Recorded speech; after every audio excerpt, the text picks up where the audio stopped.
नमस्कार। Special news में special लोगों को बहुत बहुत नमस्कार। आप सभी का स्पेशल न्यूज़ में स्पेशल लोगों का हार्दिक स्वागत है। दोस्तों, नाम के अनुसार यह स्पेशल न्यूज़ है और स्पेशल लोगों के लिए है। उसके पहले समाचार प्रारंभ हो उसके पहले आप सभी से रिक्वेस्ट है कि कृपया चैनल को लाइक शेयर कमेंट करें, सब्सक्राइब करें। तो सबसे पहले स्पेशल न्यूज़ में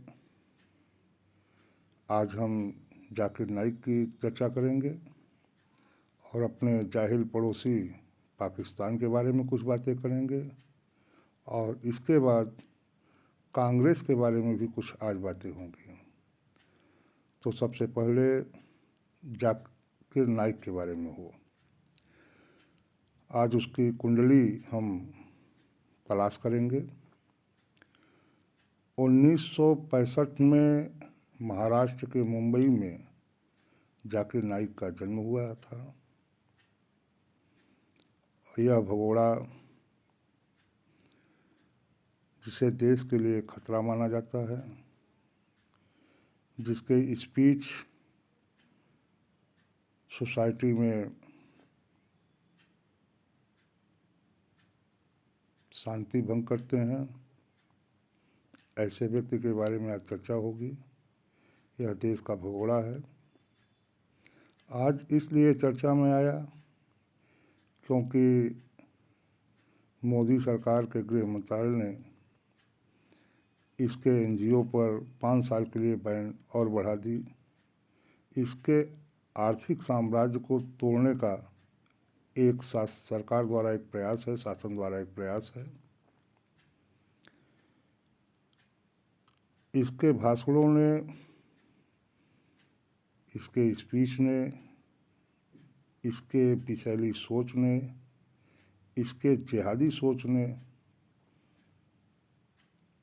पूरे संसार में शांति व्यवस्था भंग करने का काम किया है।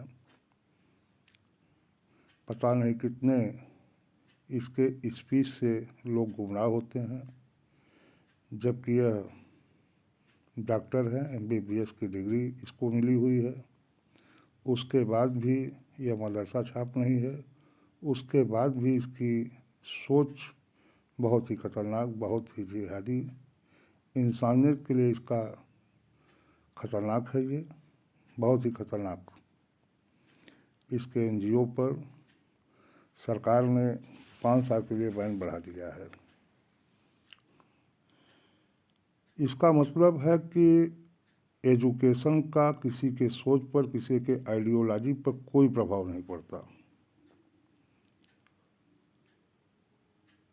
इसके द्वारा सरकार ने इसके कमर को तोड़ने का प्रयास किया है। यह भगोड़ा इस समय मलेशिया में जहर फैला रहा है। इसके स्पीच से कई नौजवान गुमराह हो रहे हैं और पूरे विश्व में आग लगाने का काम, जहर फैलाने का काम कर रहे हैं। ऐसे ही लोग इंसानियत के सबसे बड़े दुश्मन हैं। ये अपने आइडियोलॉजी पर पूरे विश्व में खतरे की आशंका को बढ़ा रहे हैं। अब चलते हैं अपने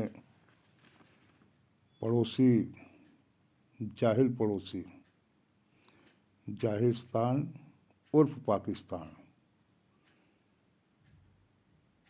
अगर जाहिलों की कहीं फैक्ट्री है तो वह पाकिस्तान में है, जहां हर मामले में मजहब आ जाता है।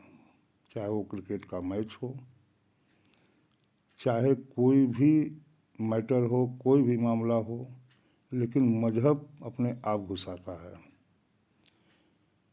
वहाँ का एक शिया काफिर शिया, वह खिलाड़ी जिसके हाथ से कैच छूट गया था और उसी के कारण पाकिस्तान की क्रिकेट टीम हार गई थी, वह बेचारा इस समय पूरे पाकिस्तान में घूम घूम करके माफ़ी मांग रहा है।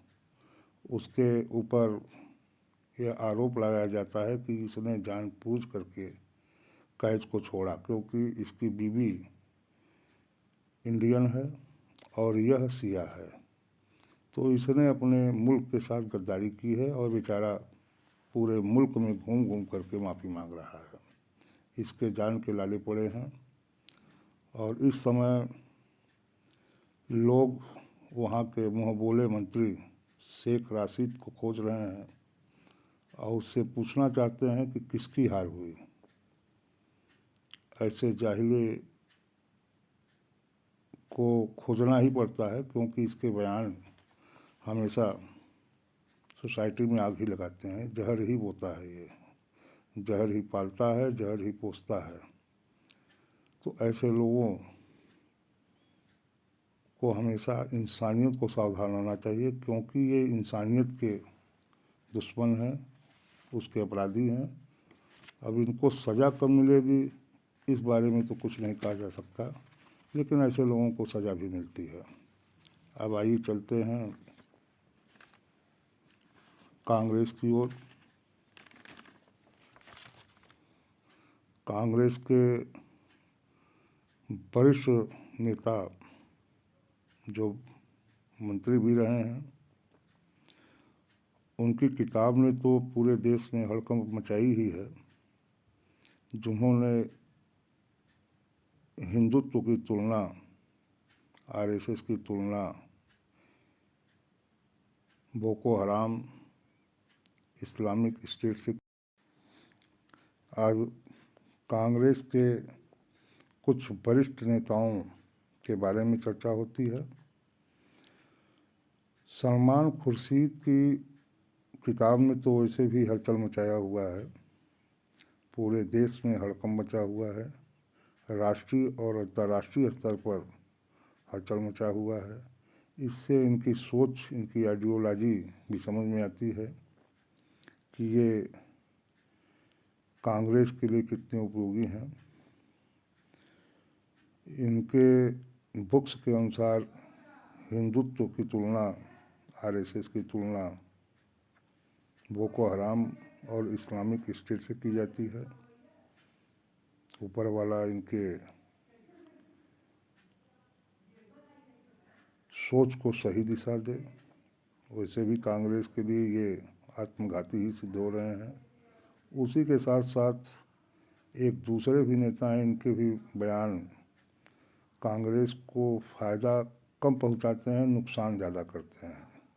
उन्होंने भी बयान दिया है कि ये सरकार जो चल रही है सिर्फ 80% लोगों का प्रतिनिधित्व करती है, 20% लोगों का यह नेतृत्व नहीं करती है। ये जनाब जब भी बोलते हैं, जब भी मुँह खोलते हैं, तो कांग्रेस का नुकसान ही होता है। वैसे भी गांधी जी ने ये कहा था कि कांग्रेस जो एक सामाजिक संगठन है जिसमें विभिन्न विचारों की उपयोगिता है,